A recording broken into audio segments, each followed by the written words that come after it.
Primavera de 1997. Hamburgo, Alemania. Sabine Müller tenía apenas 19 años cuando decidió que su vida en Hamburgo no le bastaba. Con su 1,75 de estatura, su cabello rubio natural y sus penetrantes ojos verdes, siempre le habían dicho que tenía la apariencia de una modelo. Pero fue solo cuando un hombre elegante con un marcado acento italiano se le acercó en una cafetería cerca de la universidad, que su sueño pareció hacerse realidad. «Tienes exactamente lo que estamos buscando», dijo Marco Benedetti, entregándole una tarjeta de presentación impresa en papel caro con el logotipo dorado de Bella Vista Models Milano. «Nuestra agencia siempre está en busca de rostros frescos y naturales. Podría ser la próxima gran estrella europea». Sabine sostuvo la tarjeta con las manos temblando de emoción. Benedetti parecía salido directamente de una revista de moda italiana: traje impecable, zapatos de cuero costosos, un reloj de oro brillando bajo la luz de la cafetería. Explicó que representaba a una de las agencias de modelaje más respetadas de Milán, especializada en lanzar carreras internacionales. «Trabajamos con Versace, Armani, con todos los grandes nombres», continuó Benedetti con una voz suave y convincente. «Pero lo que más me impresiona de ti no es solo tu belleza física, es esa naturalidad, esa energía pura que desprendes y que no se puede enseñar. Es algo con lo que naces». Lo que Sabine no sabía era que Marco Benedetti había pasado los últimos 3 días observando su rutina. Conocía su horario universitario.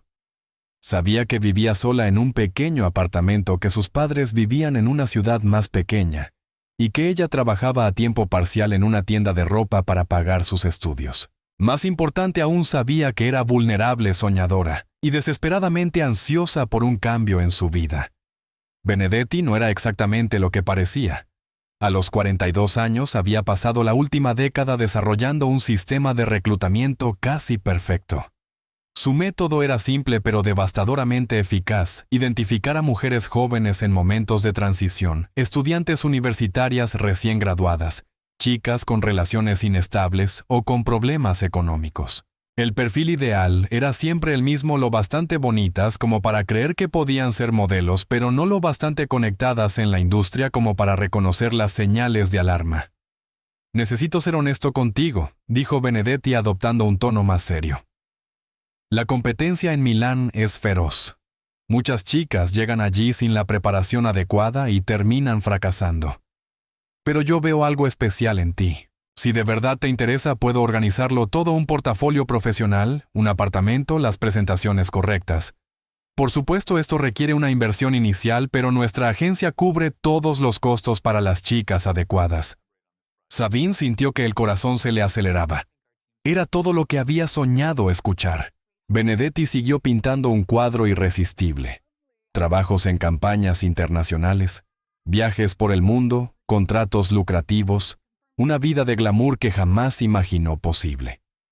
«El único requisito es el compromiso total», explicó. «Cuando una chica entra en nuestra agencia no puede tener otras distracciones, relaciones complicadas, trabajos secundarios, estudios que consumen tiempo. Todo eso tiene que pasar a segundo plano. El éxito requiere sacrificio». En los días siguientes, Benedetti bombardeó a Sabine con atención y promesas. La llamaba a diario, le enviaba flores, la llevaba a cenas caras, donde le contaba historias fascinantes del mundo de la moda. Le mostraba fotos de otros descubrimientos suyos que ahora aparecían en portadas de revistas importantes.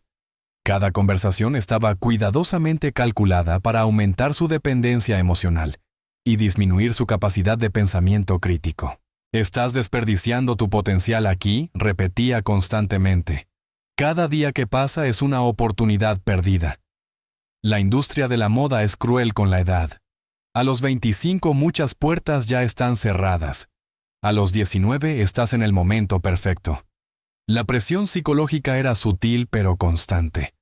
Benedetti alternaba entre halagos exagerados y críticas constructivas que sembraban inseguridad. «Eres hermosa, pero tenemos que trabajar tu postura. Tu piel es perfecta, pero en Italia el estándar de belleza es un poco diferente». Cada comentario estaba diseñado para hacerle sentir que necesitaba su guía para triunfar. Sabine empezó a distanciarse de sus amigos y su familia. Cuando le preguntaban por sus planes, defendía a Benedetti con vehemencia. «Ustedes no entienden cómo funciona la industria de la moda», les decía a sus padres preocupados. «Él conoce a gente importante. Tiene contactos que pueden cambiarme la vida». El aislamiento social fue gradual pero sistemático. Benedetti siempre encontraba la manera de ocupar su tiempo libre. Siempre tenía una razón para que no saliera con amigos ni visitara a su familia. «Necesitas prepararte para Milán. No puedes permitirte distracciones ahora mismo». 3 semanas después de su primer encuentro, Benedetti finalmente le hizo la propuesta oficial. «¿Estás lista para cambiar tu vida? Tengo un vuelo a Milán reservado para el próximo lunes. Se ha abierto una plaza en nuestra casa de modelos, un hermoso apartamento en el centro de la ciudad, donde alojamos a nuestras chicas al inicio de sus carreras. Solo tienes que decir que sí». Sabine miró su pequeño apartamento en Hamburgo. Los libros de la universidad esparcidos sobre la mesa, la foto con sus padres en la estantería. Por un momento, una pequeña voz interior le susurró cautela. Pero Benedetti llevaba semanas construyendo un sueño tan vívido, tan tangible, que la pálida realidad de su vida actual parecía insignificante en comparación. «Iré», dijo por fin, sellando su destino con 2 simples palabras. Lo que Sabine no podía imaginar era que Marco Benedetti había usado exactamente las mismas técnicas, las mismas promesas y las mismas palabras con decenas de otras jóvenes en los últimos años. Estaba a punto de convertirse en otro nombre más, en una lista cuidadosamente mantenida, otra vida, que sería desmontada de forma sistemática y reconstruida para servir a los fines de una organización que transformaba los sueños en pesadillas. A la mañana siguiente, Sabine llamó a sus padres para contarles su decisión. La conversación fue tensa, llena de lágrimas y súplicas para que reconsiderara, pero su mente ya estaba decidida. En una semana estaría en Milán comenzando una nueva vida. No sabía que en realidad estaba iniciando 7 años de infierno que la dejarían traumatizada para siempre. El vuelo de Hamburgo a Milán duró apenas 2 horas, pero para Sabine pareció una eternidad. Miraba por la ventanilla del avión, observando cómo los paisajes familiares de Alemania daban paso a los Alpes y luego a las llanuras italianas, sintiendo que literalmente volaba hacia una nueva vida. El pequeño apartamento en Hamburgo, la universidad, incluso los rostros preocupados de sus padres, todo parecía pertenecer ahora a otra persona.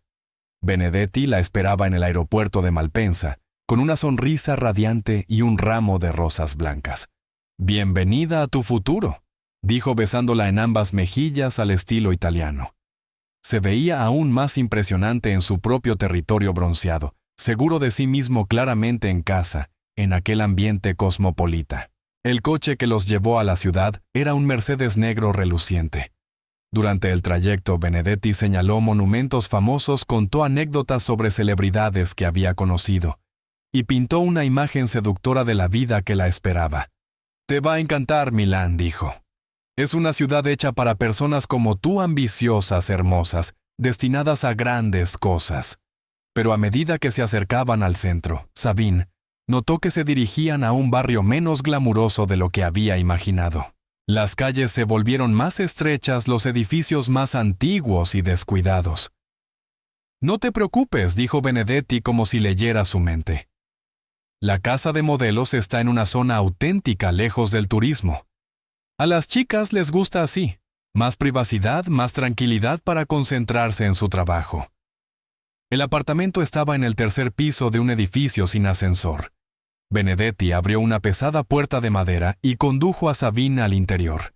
El espacio era más grande que su apartamento en Hamburgo, pero había algo inquietante en la atmósfera. Las ventanas eran pequeñas y daban a un oscuro patio interior. El mobiliario era escaso: unos cuantos sofás gastados, una gran mesa de comedor, dormitorios pequeños con literas. «Este es tu hogar ahora», anunció Benedetti. «Compartirás habitación con Natasha, una chica rusa que llegó hace unos meses. Ella puede enseñarte cómo funcionan las cosas aquí». Natasha Bulov apareció como si hubiera sido convocada. Era una joven rubia, quizá 2 o 3 años mayor que Sabine, con ojos azules que parecían haber perdido su brillo. Sonrió, pero la sonrisa no llegó a sus ojos. «Hola», dijo en un inglés fuertemente acentuado. «Bienvenida al programa». Había otras chicas en el apartamento. Sabine contó al menos 5 en los primeros minutos. Todas eran jóvenes bonitas de distintos países. Una chica checa llamada Petra, una francesa llamada Simone, y otras 2 cuyos nombres no logró captar. Todas tenían la misma mirada ligeramente perdida, como si estuvieran esperando algo que nunca llegaba. «Las reglas son simples», explicó Benedetti esa primera noche, reuniendo a todas en la sala. «Están aquí para convertirse en modelos profesionales. Eso requiere disciplina, dedicación y confianza total en mí y en la agencia. Primera regla: me quedaré con sus pasaportes por seguridad. Milán puede ser peligrosa para los turistas, y ustedes son demasiado valiosas como para correr riesgos». Sabine dudó un instante. Entregar su pasaporte le pareció un paso demasiado grande, pero Benedetti notó su vacilación de inmediato. «Es un procedimiento estándar, chica. Todas las agencias serias lo hacen. Sus documentos estarán más seguros conmigo que en una habitación compartida. Además, los necesitaré para registrarlas correctamente en el sistema italiano». Las otras chicas entregaron sus pasaportes sin protestar. Así que Sabine hizo lo mismo. El pequeño cuaderno azul con el águila dorada alemana desapareció en el bolsillo interior de la chaqueta de Benedetti. Segunda regla: continuó la comunicación con casa debe ser limitada y supervisada. Las familias preocupadas pueden crear presión innecesaria y ustedes necesitan concentrarse por completo en sus carreras. Yo las ayudaré a escribir cartas ocasionales para tranquilizar a sus padres. En los primeros días la rutina parecía razonable. Por las mañanas había sesiones de entrenamiento, postura, forma de caminar, expresiones faciales. Por las tardes, supuestas sesiones fotográficas para construir portafolios. Benedetti siempre estaba presente dirigiendo cada movimiento, cada expresión. Más sensual, chica. El mercado italiano aprecia la feminidad, muestra más tu personalidad. Pero poco a poco Sabine empezó a notar inconsistencias inquietantes. Las sesiones fotográficas parecían estar más orientadas a imágenes íntimas que a material profesional para un portafolio. Cuando preguntaba por trabajos reales, castings o reuniones con clientes, Benedetti siempre tenía una excusa. «Aún no estás lista. Necesitas más entrenamiento. El mercado está difícil ahora, pero vienen grandes oportunidades». La comida era escasa y estrictamente controlada. «Las modelos necesitan mantener un peso específico», explicó Benedetti. «En Alemania eso puede ser aceptable, pero aquí los estándares son distintos». Sabine, que siempre había tenido un apetito saludable, comenzó a sentirse constantemente hambrienta y ligeramente mareada. Aún más perturbador, notó que ninguna de las otras chicas parecía tener trabajos reales como modelo. Natasha, que supuestamente llevaba meses allí, todavía no tenía fotos profesionales que mostrar. Cuando Sabine le preguntó en privado, la rusa miró alrededor con nerviosismo antes de responder. «Ten paciencia», susurró Natasha. «Haz lo que él pide. Es más fácil así». Por la noche, Sabine a veces escuchaba conversaciones en italiano entre Benedetti y otros hombres que visitaban el apartamento. No entendía las palabras, pero el tono era empresarial, frío y calculador. Se discutían cifras, se fijaban fechas. En una ocasión, oyó claramente su nombre mencionado junto con una cantidad en liras. Después de 2 semanas, Sabine pidió usar el teléfono para llamar a casa. «Por supuesto, tesoro», dijo Benedetti.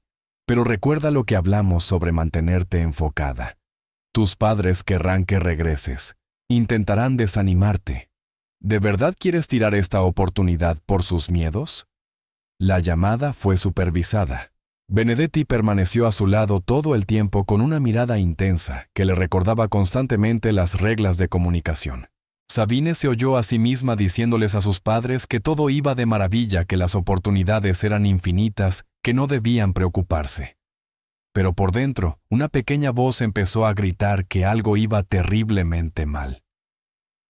El tercer mes en Milán comenzó con un cambio sutil pero inquietante en la dinámica del apartamento.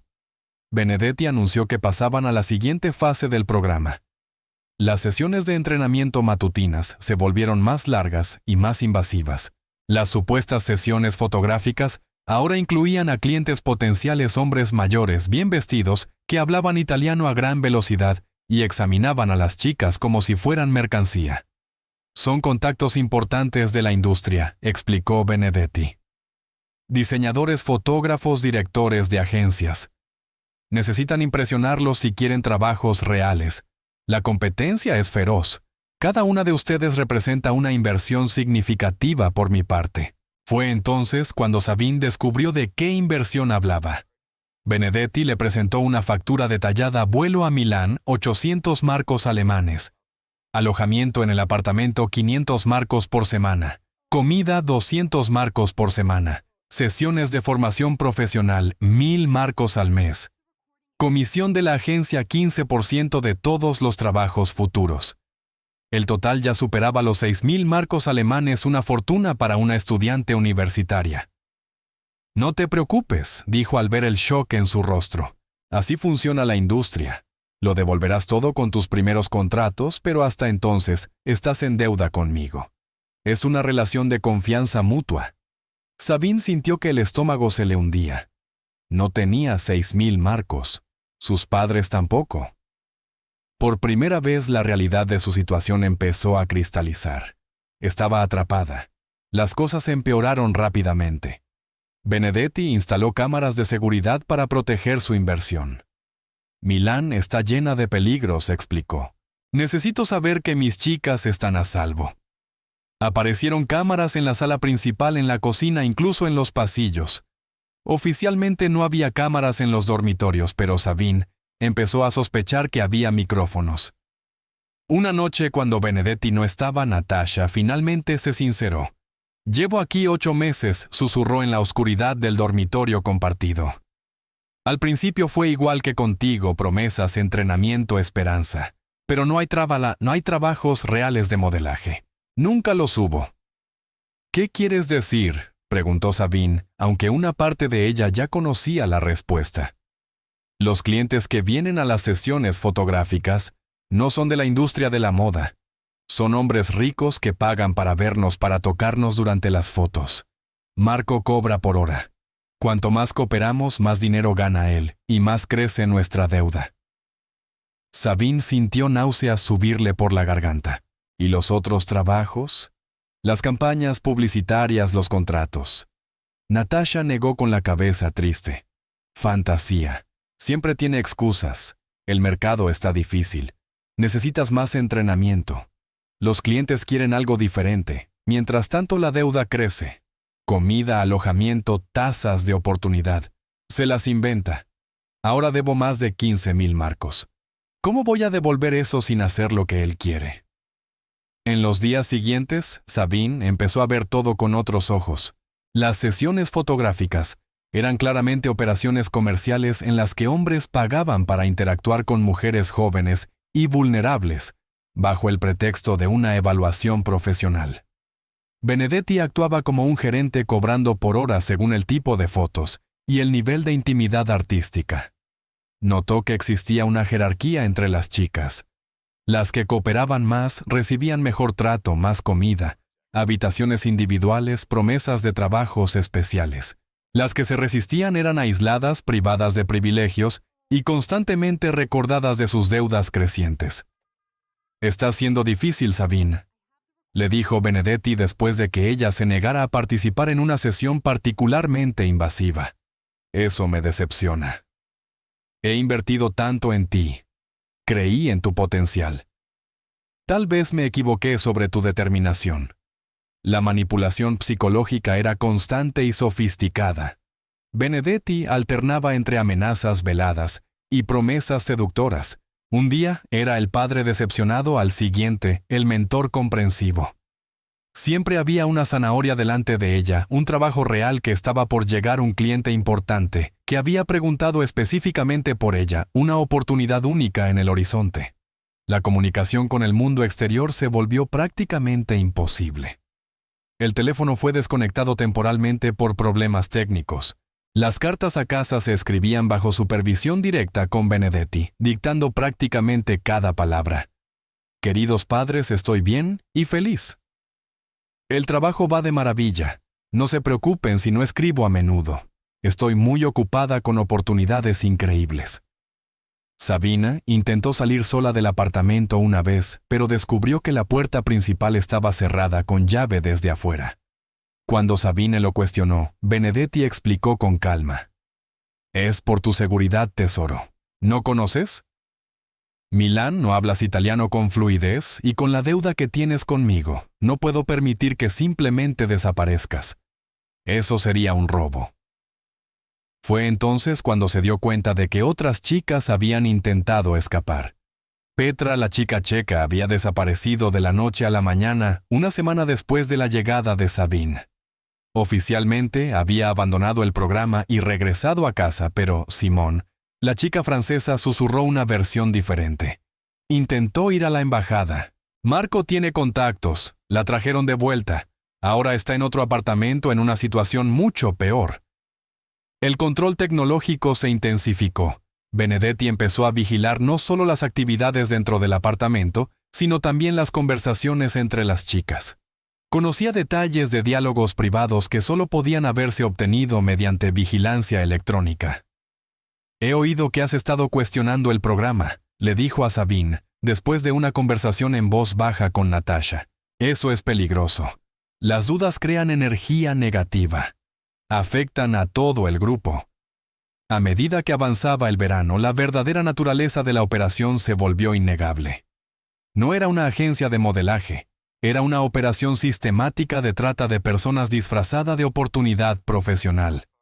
Benedetti era un depredador profesional que había perfeccionado un sistema de reclutamiento, control y explotación, que funcionaba como una máquina perfectamente engrasada. Sabine comprendió que estaba en una situación desesperada.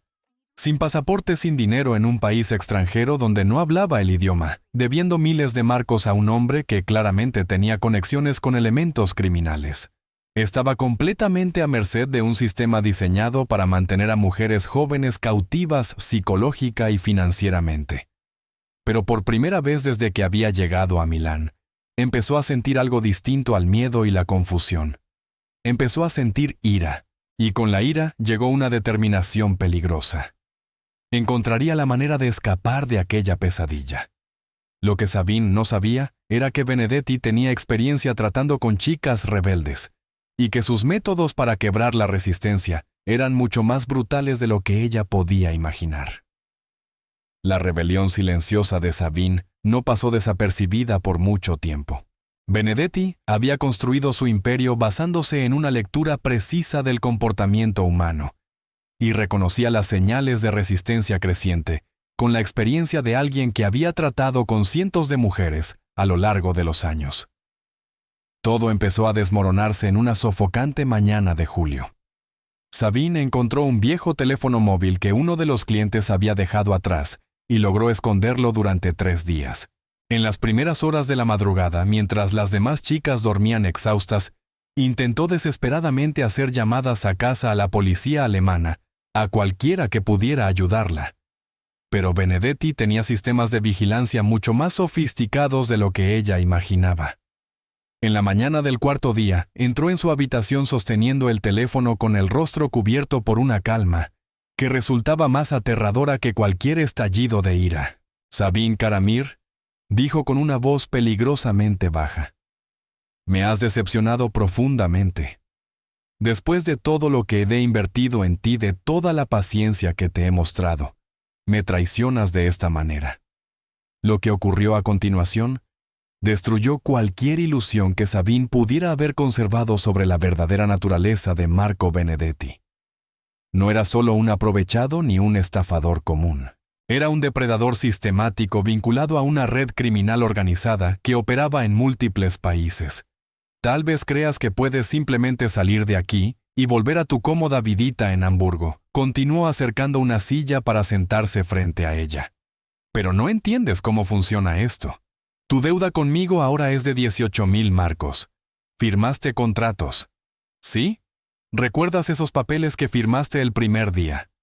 No eran simples formalidades de la agencia. Sacó una carpeta con documentos que Sabine recordaba vagamente haber firmado, pero que en su momento había interpretado como contratos estándar de modelaje. Al leerlos con más atención, vio cláusulas sobre el pago de deudas, obligaciones laborales y penalizaciones por incumplimiento de contrato. Según la ley italiana, estás legalmente obligada a trabajar para mí hasta que saldes tu deuda, mintió Benedetti con una autoridad convincente. Y si intentas huir, te convertirás en una fugitiva internacional. Tus padres pueden ser considerados responsables de la deuda. Tu universidad será notificada. Tu futuro quedará destruido. Pero las amenazas legales eran solo el comienzo. Benedetti tenía métodos de control mucho más directos. Aquella misma tarde 2 hombres se presentaron en el apartamento, italianos corpulentos, que hablaban poco, pero cuya sola presencia transmitía un mensaje claro. Se presentaron como socios comerciales de Benedetti, responsables de asuntos de seguridad. Sabine necesita entender que no puede hacer simplemente lo que quiera, les dijo Benedetti a los hombres, hablando en inglés para que ella entendiera cada palabra. Ha sido problemática. Tal vez necesite una demostración de cómo manejamos los problemas. Lo que siguió fue una exhibición calculada de poder e intimidación. Los hombres trajeron de vuelta a Petra, la chica checa que supuestamente había abandonado el programa.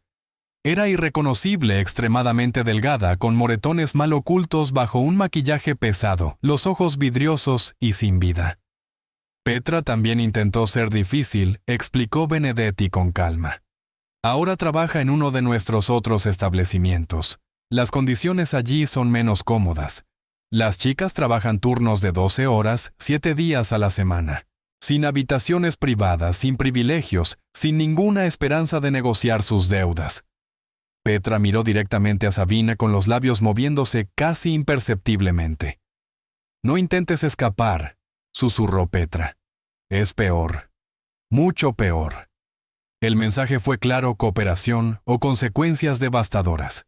Benedetti había convertido aquel apartamento prisión en un paraíso comparado con las alternativas existentes dentro de su red. Aquella noche, Sabine descubrió aún más sobre la verdadera magnitud de la operación. Durante una conversación que no debería haber escuchado, Benedetti hablaba por teléfono en italiano con alguien claramente situado más arriba en la jerarquía criminal. Aunque no entendió todo, captó cifras, decenas de chicas múltiples, ubicaciones enormes, cantidades de dinero. Natasha, que poco a poco se había convertido en su confidente, le reveló detalles todavía más aterradores. Tiene chicas de 15 países diferentes. Algunas son como nosotras, engañadas con promesas de una carrera. Otras fueron literalmente compradas a familias pobres. Hay una chica albanesa que me dijo que fue vendida por sus propios padres para pagar deudas. El sistema de Benedetti era una máquina industrial de explotación humana. Tenía contactos en agencias de empleo de países pobres, conexiones con funcionarios fronterizos corruptos, abogados que preparaban documentos falsos y policías que ignoraban denuncias a cambio de sobornos. La belleza del sistema, oyó Sabine explicar a Benedetti a un visitante, es que las propias chicas se controlan entre sí. Ven lo que les pasa a las que se rebelan. Saben que cooperar es la única forma de sobrevivir. Es más eficiente que la violencia directa. Pero cuando Sabine intentó de nuevo establecer contacto con el mundo exterior, esta vez, escribiendo una carta desesperada e intentando convencer a un repartidor para que la enviara a Benedetti, decidió que las palabras y las amenazas ya no eran suficientes. El castigo llegó en forma de aislamiento total. Sabine fue encerrada en una pequeña habitación sin ventanas en el sótano del edificio, con solo un cubo para sus necesidades y agua una vez al día. Durante 72 horas estuvo sola en la oscuridad, escuchando únicamente los ruidos lejanos de la ciudad sobre su cabeza, y de vez en cuando las voces apagadas de otras víctimas. Esto es solo una muestra, dijo Benedetti cuando finalmente la sacó de allí. Tenemos instalaciones donde las chicas problemáticas pasan semanas, meses en estas condiciones. Algunas nunca vuelven a ser las mismas. ¿Quieres poner a prueba mi paciencia otra vez? Sabine estaba rota físicamente, pero no psicológicamente. La experiencia en el sótano cristalizó algo dentro de ella, una determinación absoluta de no permitir que aquel hombre destruyera su vida sin luchar. Empezó a planear no una huida impulsiva, sino una estrategia sistemática de escape. Lo que no sabía era que Benedetti había notado el cambio en su mirada y estaba preparando una demostración final de poder, destinada a destruir cualquier esperanza que aún pudiera albergar. La guerra entre depredador y presa estaba a punto de entrar en su fase más brutal. La oportunidad de Sabine llegó de donde menos lo esperaba, del propio ego de Marco Benedetti. Tras meses controlando cada aspecto de la vida de las chicas, se había vuelto arrogante, excesivamente confiado en su sistema aparentemente infalible. Fue esa arrogancia la que creó la primera grieta real en su operación. Todo comenzó cuando un cliente importante, un empresario suizo con conexiones políticas, mostró un interés específico por Sabine durante una de las sesiones de evaluación. Klaus Richter era distinto de los otros hombres que frecuentaban el apartamento más refinado, más cauteloso, claramente experimentado en negocios internacionales turbios. «Esta es de primera calidad», le dijo a Benedetti, examinando a Sabine como si fuera una obra de arte. Alemana educada, todavía con cierta dignidad en la mirada. «Para mis clientes en Zúrich sería perfecta». Benedetti vio una oportunidad demasiado lucrativa como para rechazarla. Richter estaba dispuesto a pagar 50.000 marcos por un contrato exclusivo de 6 meses con Sabine, pero exigía garantías legales, documentación adecuada y una operación que pareciera legítima ante sus contactos de alto nivel. Fue ahí donde Benedetti cometió su primer error crítico. Necesitaba que Sabine pareciera cooperadora y dispuesta. Durante 3 días fue tratada como una princesa, comida abundante, ropa nueva, incluso permiso para bañarse en privado. El objetivo era que pareciera sana y voluntaria ante el posible cliente. Pero Benedetti subestimó la inteligencia de Sabine. Ella comprendió de inmediato que aquella era su única oportunidad real de escapar, y empezó a planear con meticulosidad. Durante los preparativos para reunirse con Richter, Sabine obtuvo acceso temporal a zonas del apartamento que normalmente estaban prohibidas, incluida la oficina de Benedetti. Allí descubrió la verdadera dimensión de la operación: archivos detallados sobre decenas de chicas, contratos falsos en múltiples idiomas, registros financieros que mostraban transferencias de cientos de miles de marcos, fotografías comprometedoras organizadas como catálogos. Aún más impactante, correspondencia con contactos en al menos 12 países, incluidos funcionarios de inmigración corruptos y policías sobornados. Sabine encontró algo todavía más perturbador: su propio expediente personal. Benedetti tenía información sobre ella que iba mucho más allá de lo que jamás había compartido. Detalles sobre su familia, sus amigos, sus rutinas en Hamburgo. Había fotografías suyas tomadas semanas antes de que él se le acercara en la cafetería. Había sido vigilada y seleccionada mucho antes de aquel supuesto encuentro casual. Pero el descubrimiento más importante fue una pequeña grabadora que Benedetti utilizaba para registrar conversaciones importantes con clientes y contactos criminales. Sabine comprendió de inmediato que esas cintas contenían pruebas devastadoras de toda la operación. El día de su encuentro con Richter, Sabine ofreció la actuación de su vida. Se comportó como una joven cooperadora, incluso ligeramente entusiasmada con la oportunidad internacional que se le ofrecía. Richter quedó satisfecho. Benedetti estaba eufórico ante el beneficio inminente, y todos bajaron la guardia. Fue durante un momento de celebración entre los dos hombres cuando Sabine ejecutó su plan. Mientras bebían champán y discutían los detalles del contrato, logró activar en secreto la grabadora de Benedetti y colocarla en una posición desde la cual captaría toda la conversación. Durante 40 minutos, los dos hombres detallaron abiertamente toda la operación: cómo reclutaban a las chicas, cómo falsificaban documentos, cómo sobornaban a funcionarios, cómo trasladaban a las víctimas entre países y cuánto dinero ganaban cada mes. Fue una confesión completa grabada en cinta. Más importante aún, Richter mencionó explícitamente que tenía problemas similares bajo investigación de Interpol en otros países.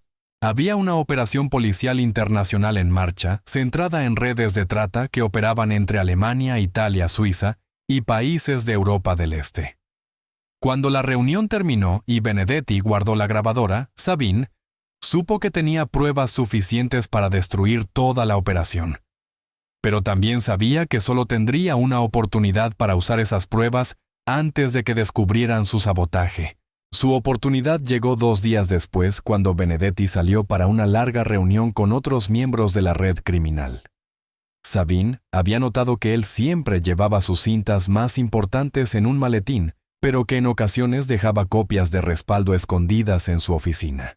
Logró localizar la cinta con las grabaciones de Richter, y lo más importante, el número de teléfono de un contacto policial que aparecía en los papeles de Benedetti. Aparentemente, un investigador italiano que estaba siendo vigilado por la organización. Con el corazón latiéndole con fuerza, Sabine marcó el número. Por una suerte increíble, se trataba efectivamente de un detective de la policía italiana de delitos graves, el comisario Antonio Bersani, que llevaba meses investigando denuncias sobre jóvenes europeas desaparecidas en Milán. La llamada duró solo 3 minutos, pero fue suficiente. Sabine logró transmitir información crucial: su ubicación exacta, los nombres de los principales operadores, la existencia de múltiples víctimas en el apartamento, y sobre todo, mencionó la conexión con Klaus Richter, un nombre que Bersani reconoció de inmediato. Richter ha estado en nuestra lista de investigación durante 2 años, dijo Bersani con urgencia. Si tienes pruebas que lo vinculen con esta operación, podría ser el avance que necesitamos. Pero ahora estás en un peligro extremo. Organizaremos una operación de rescate, pero necesitas mantenerte con vida hasta que lleguemos. Sabine consiguió esconder la cinta en un lugar donde Benedetti jamás buscaría, cosida dentro del forro de una vieja almohada que usaban las chicas. Cuando él regresó, ella fingía estar dormida, pero su corazón latía tan fuerte que temía que pudiera oírlo. Lo que no sabía era que el comisario Bersani ya estaba organizando una operación coordinada que involucraba a las policías de Italia, Alemania y Suiza. Pero las operaciones internacionales requieren tiempo para organizarse correctamente. Y Benedetti estaba a punto de descubrir que alguien había violado su santuario. Durante 3 días tensos, Sabine mantuvo la apariencia de normalidad, mientras esperaba la llegada de la policía. Pero en la mañana del 4.º día despertó y encontró a Benedetti de pie al pie de su cama, sosteniendo el teléfono que ella había usado para llamar a Bersani. Sabine Caramir dijo con una voz cargada de una calma letal: «Creo que tú y yo necesitamos tener una conversación muy seria». La carrera contra el tiempo había comenzado. La policía se preparaba para allanar la operación. Pero Benedetti había descubierto la traición y planeaba trasladar a todas las chicas a otro lugar antes de que las autoridades pudieran actuar. La confrontación final entre Sabine y Marco Benedetti duró solo 15 minutos, pero fueron los 15 minutos más largos y aterradores de su vida. Cuando descubrió la llamada a la policía, la máscara de encanto sofisticado de Benedetti finalmente se quebró por completo. «Has destruido años de trabajo», dijo con la voz temblando de rabia contenida. «No tienes idea de lo que acabas de hacer. No solo a mí, sino a todas estas chicas. ¿Crees que la policía va a salvarlas? ¿Crees que tienen algún lugar a donde ir?» Benedetti tenía razón en una cosa: había creado un sistema en el que las propias víctimas se volvían dependientes de sus captores. Muchas de las chicas llevaban tanto tiempo en la red que ya no tenían identidades legales válidas, ni familias a las que regresar, ni habilidades para sobrevivir fuera de la estructura que él había creado. Pero lo que Benedetti no sabía era que el comisario Bersani había pasado los últimos 4 días coordinando no solo una operación de rescate, sino una investigación internacional masiva. La cinta que Sabine había proporcionado fue la llave que desbloqueó una investigación que abarcaba 6 países. A las 5:47 de la mañana del 15 de septiembre, una fuerza combinada de las policías italiana, alemana y suiza ejecutó simultáneamente 15 redadas en lugares vinculados a la red de Benedetti. El apartamento de Milán fue solo una de las 15 propiedades allanadas en una operación coordinada que duró 7 horas. Sabine estaba siendo interrogada por Benedetti cuando oyeron los primeros gritos de la policía resonar por la escalera. La expresión de pánico absoluto en su rostro fue la primera vez que ella lo vio completamente vulnerable. En los primeros momentos de la redada reinó el caos. 7 chicas se encontraban en el apartamento Sabine Natasha, 2 nuevas reclutas polacas, una chica albanesa que había llegado la semana anterior, y otras 2, cuya nacionalidad Sabine nunca había llegado a conocer. Todas estaban aterrorizadas, algunas intentaban esconderse, otras lloraban de manera incontrolable. Benedetti intentó destruir pruebas hasta el último segundo. Cuando la policía derribó la puerta principal, él estaba quemando documentos en el baño e intentando destruir cintas de casete. Pero la operación había sido planificada con precisión militar. Las salidas estaban bloqueadas, las comunicaciones interceptadas, y los agentes especializados en delitos internacionales sabían exactamente qué buscar. El descubrimiento más impactante llegó cuando los investigadores encontraron un búnker oculto en el sótano del edificio. Allí había 5 chicas más en condiciones mucho peores que las del apartamento principal. Eran las que habían causado problemas. Encerradas en celdas improvisadas algunas durante semanas, alimentadas solo con sobras utilizadas como ejemplo para aterrorizar a las demás. Entre esas víctimas estaba Petra, la chica checa que había sido usada para intimidar a Sabine. Era irreconocible, desnutrida con señales de violencia física, mentalmente quebrada. Cuando los paramédicos intentaron ayudarla, gritó presa del pánico e intentó esconderse.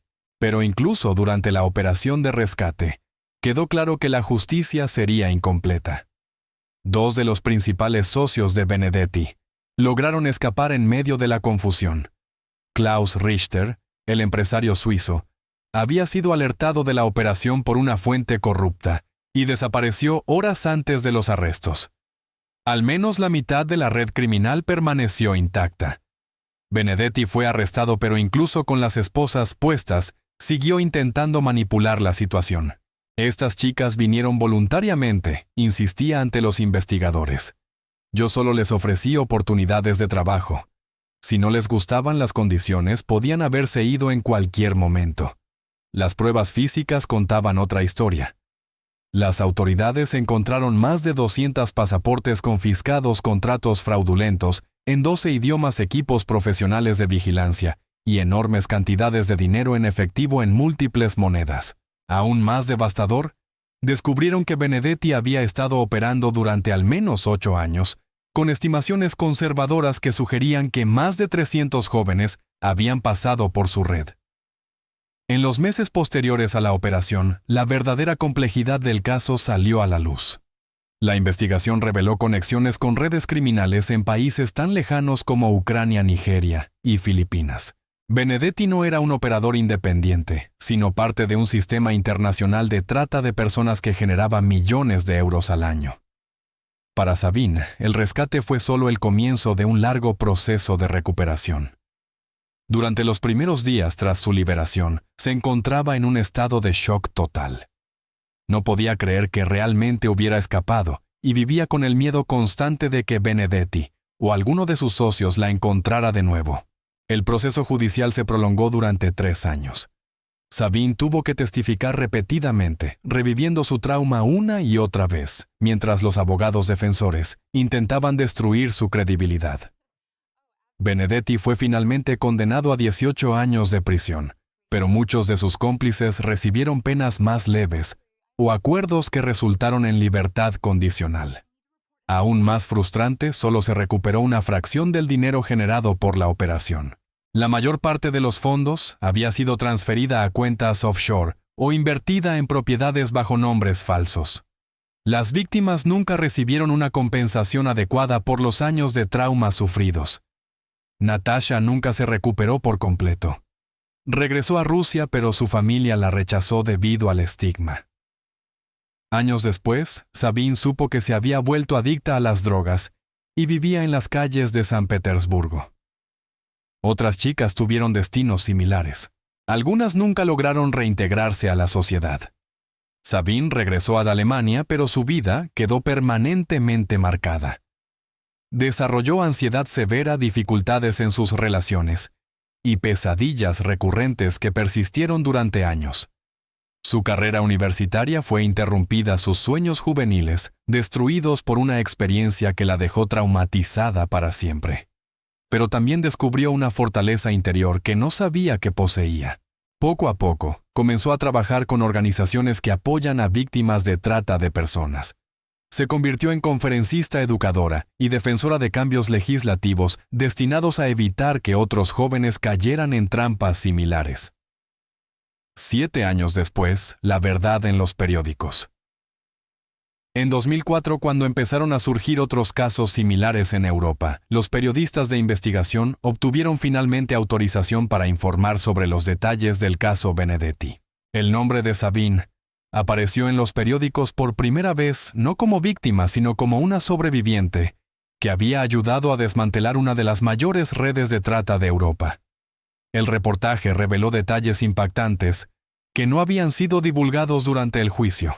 Benedetti había documentado sistemáticamente sus actividades, conservando registros detallados de cientos de víctimas como trofeos. Había fotografiado, filmado y catalogado años de explotación con una frialdad casi científica. Aún más perturbador, se descubrió que había operado con el conocimiento y la protección de funcionarios corruptos en múltiples jurisdicciones. La investigación expuso una red de corrupción que se extendía hasta altos niveles de gobierno en al menos 3 países. Epílogo. El precio de sobrevivir hoy. Más de 25 años después, Sabine continúa lidiando con las consecuencias de aquella decisión tomada en 1997. Ha construido una nueva vida, se casó, tuvo hijos, y estableció una carrera significativa ayudando a otras sobrevivientes. Pero las cicatrices nunca han desaparecido por completo. El caso Benedetti se convirtió en un hito en la legislación europea contra la trata de personas. Las técnicas de investigación desarrolladas durante la operación pasaron a convertirse en estándares internacionales. Sin embargo, por cada red desmantelada, surgen otras con métodos aún más sofisticados. La historia de Sabine sirve como un sombrío recordatorio de que detrás de las promesas brillantes de Internet, de las agencias de modelaje y de las oportunidades internacionales demasiado buenas para ser verdad, pueden esconderse depredadores sistemáticos que han perfeccionado el arte de convertir sueños en pesadillas. Su valentía en 1997, aquella llamada desesperada a la policía italiana, salvó no solo su propia vida, sino también la de decenas de otras jóvenes. Pero Sabine cargará para siempre con el conocimiento de cuántas otras no tuvieron la misma suerte, de cuántos otros sueños fueron destruidos por hombres como Marco Benedetti. La justicia fue parcial e incompleta, como suele ser en casos de esta complejidad. Pero a veces lo parcial es suficiente para marcar la diferencia entre la vida y la muerte, entre la esperanza y la desesperación absoluta.